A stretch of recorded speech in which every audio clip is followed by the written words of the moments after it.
Hello everyone.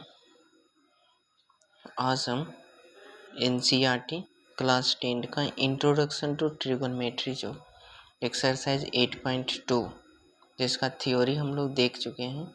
अब example आज हम देखेंगे। एग्जाम्पल का इस एक्सरसाइज से 3 एग्जाम्पल है, तीनों एग्जाम्पल हम इसी वीडियो में देख लेंगे।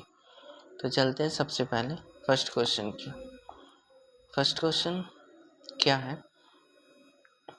In triangle ABC right angled at B, मतलब एक ट्रायंगल ABC है जिसका राइट एंगल कौन है? B है, मतलब A वाला राइट एंगल इसका है। जहाँ पे AB का वैल्यू 5 सेंटीमीटर है, AB का value 5 centimetre. ACB angle ACB A वाला एंगल जो है वो कितना दिया हुआ है? 30 डिग्री दिया हुआ है। Determine the length of side BC and AC। यहाँ पे BC A पूछ रहा है और AC यहाँ से A पूछ रहा है। ठीक है, तो A क्या है? एंगल दिया हुआ है। यहाँ पे एक साइड दिया हुआ है, बाकी का दोनों साइड पूछ रहा है। ठीक, अब इस एंगल के अनुसार ये जो अपोजिट में A साइड दिख रहा है क्या कहलाएगा? परपेंडिकुलर कहलाएगा। ये तो हाइपोटेनस फिक्स है क्योंकि 90 डिग्री के अपोजिट है। तो ये नीचे वाला जो कहलाएगा ये क्या कहलाएगा? बेस कहलाएगा। अब एंगल और साइड के अनुसार यहाँ से लेकर के सब कुछ कर लेंगे। तो क्या है, यहाँ पे रेशियो लिखेंगे। तो रेशियो लिखेंगे तो यहाँ से परपेंडिकुलर दिया हुआ और यदि हाइपोटेनस निकालना है तो परपेंडिकुलर अपॉन हाइपोटेनस का जो रेशियो आता है वो साइन थीटा में आता है। मतलब कि sine theta is equal to perpendicular upon क्या होता है? हाइपोटेनस होता है।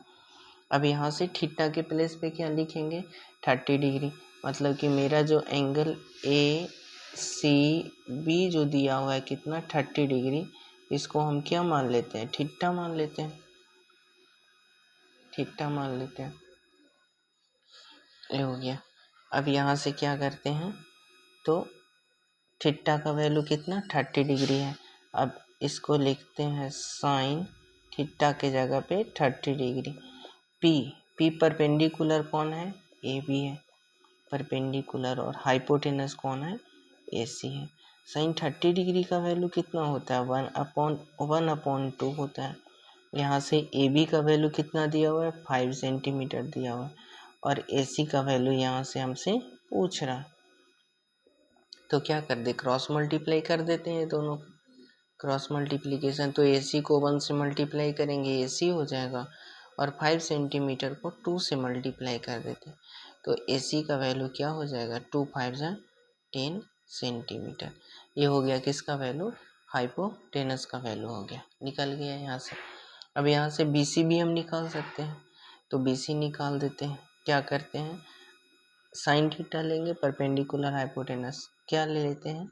यहाँ से परपेंडिकुलर और बेस है, टेन थीटा ले लेते हैं। Tan theta is equal to perpendicular upon base होता है। टेन थीटा के प्लेस पे क्या लिख दे? 30 डिग्री लिख देते हैं। परपेंडिकुलर कितना है? AB है, और बेस क्या है? BC है। तो टेन 30 का वैल्यू जो होता है 1/√3 होता है। यहाँ से AB का वैल्यू कितना हो गया? 5 सेंटीमीटर हो गया, और BC का वैल्यू पूछ रहा है। क्रॉस मल्टीप्लाई यहाँ भी करते हैं, तो BC इज इक्वल टू क्या हो जाएगा? 5 सेंटीमीटर इंटू √3, मतलब 5√3 सेंटीमीटर। ये हो गया किसका वैल्यू? BC का वैल्यू। ठीक है, तो इस तरह से AC और BC जो पूछ रहा था वो दोनों हम निकाल लिए। अब बढ़ते हैं नेक्स्ट क्वेश्चन की ओर। क्वेश्चन नंबर, एग्जाम्पल नंबर है वो 7 है यहाँ पे। In triangle PQR right angled at Q, मतलब एक ट्रायंगल PQR है जिसका राइट एंगल कितना है? Q है। PQ का वैल्यू 3 सेंटीमीटर, ठीक है, PQ का वैल्यू 3 सेंटीमीटर, PR का वैल्यू 6 सेंटीमीटर, ये भी ठीक। डिटरमाइन करना है एंगल QPR। कहाँ गया? QPR, मतलब A वाला एंगल हो गया, और फिर PRQ, कौन बोला है? PRQ, मतलब A वाला एंगल PRQ। ये दोनों हमें फाइंड करना है यहाँ से, तो निकालते हैं ना। यहाँ से यदि A वाला जाए तो इसके अकॉर्डिंग A परपेंडिकुलर होगा। दिया हुआ क्या है, बेस और हाइपोटेनस दिया हुआ है, तो बेस और हाइपोटेनस से रिलेटेड रेशियो कहाँ पे आता है, कॉस थीटा में आता है।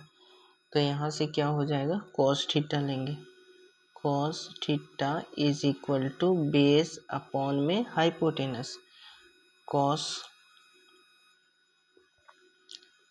Theta is equal to base क्या है, तो बेस हो जाएगा यहाँ से पी क्यू, और क्या बोला है, हाइपोटेनस कौन है, तो पी आर हो जाएगा।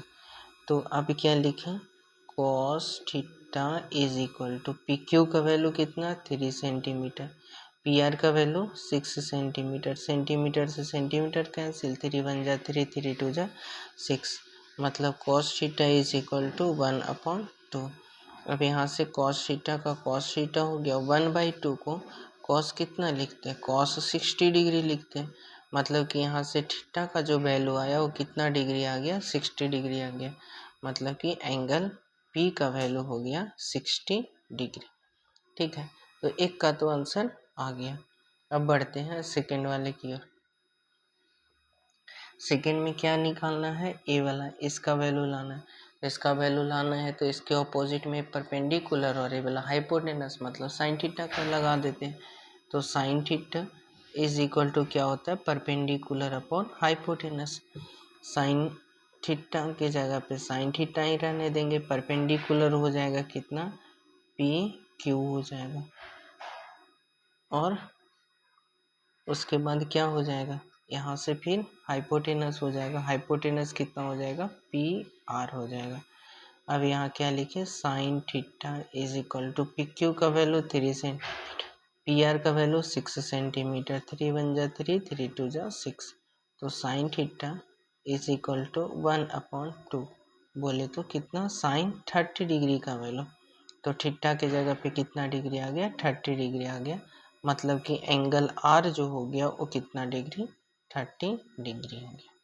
ठीक है, तो इस तरह से इस क्वेश्चन में दो एंगल निकालने के लिए बोला था और दोनों एंगल हम निकाल दिए। नेक्स्ट क्वेश्चन, इसमें क्या बोल रहा है, तो यहाँ पे क्या दिया हुआ है, if sine angle A minus B, A और बी को माइनस करके कितना आया, 1/2 आया, कॉस ए प्लस बी कितना है, 1/2 है, हमसे क्या पूछा है, find A and B, A और बी का वैल्यू लाना है। ठीक है, लाएंगे, तो सबसे पहले लिखते हैं क्या, तो sine A minus B is equal to 1/2, अब लिखें साइन ए माइनस बी, 1/2 के प्लेस पे क्या लिखते हैं, साइन 30 डिग्री, क्योंकि साइन इधर भी तो साइन इधर भी ले आते हैं, तो यहाँ पे a माइनस बी का जो वैल्यू आया वो कितना आ गया, 30 डिग्री आ गया। ठीक है, अब यहाँ से क्या करें, कॉस का लिखते हैं, तो cos a plus B is equal to 1/2, तो कॉस a प्लस बी, तो कॉस कितना का वैल्यू 1/2 होता है, तो कॉस 60 का वैल्यू होता है, मतलब कि a प्लस बी के जगह पे कितना आ रहा है, 60 डिग्री आ रहा है। ठीक है, तो a माइनस बी का वैल्यू हो गया, a प्लस बी का वैल्यू हो गया, इसको हम फर्स्ट इक्वेशन बोल देते हैं और इसको सेकेंड इक्वेशन बोल देते हैं। अब यहाँ से from equation first and second, तो फर्स्ट क्या है, a minus B is equal to 30 और a plus B is equal to 60, तो यहाँ से दोनों कैंसिल हो जाएगा, क्या बचेगा, 2a इज इक्वल टू 90, तो a इज इक्वल टू 45, ए का वैल्यू इतना आ गया। अब b का वैल्यू लाना है, अब a का जो वैल्यू आया या तो 1 में पुट करें या तो b में 2 में पुट करें। नाउ पुटिंग द वैल्यू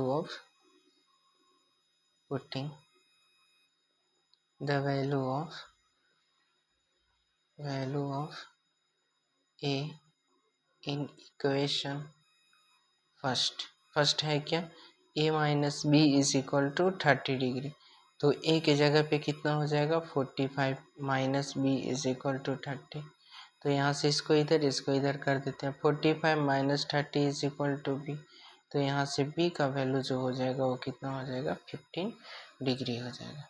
तो यहाँ से ए का वैल्यू आ गया 45 और बी का वैल्यू कितना आ गया 15 आ गया। ठीक है, तो इस तरह से एग्जाम्पल नंबर 8 जो मतलब इस एक्सरसाइज 8.2 का 3 एग्जाम्पल था, तीनों एग्जाम्पल को देख। ठीक है, तो इसके बाद अब जो एक्सरसाइज का क्वेश्चन होगा उसे हम नेक्स्ट वीडियो में दिखाएंगे। तो इतना के लिए थैंक्स।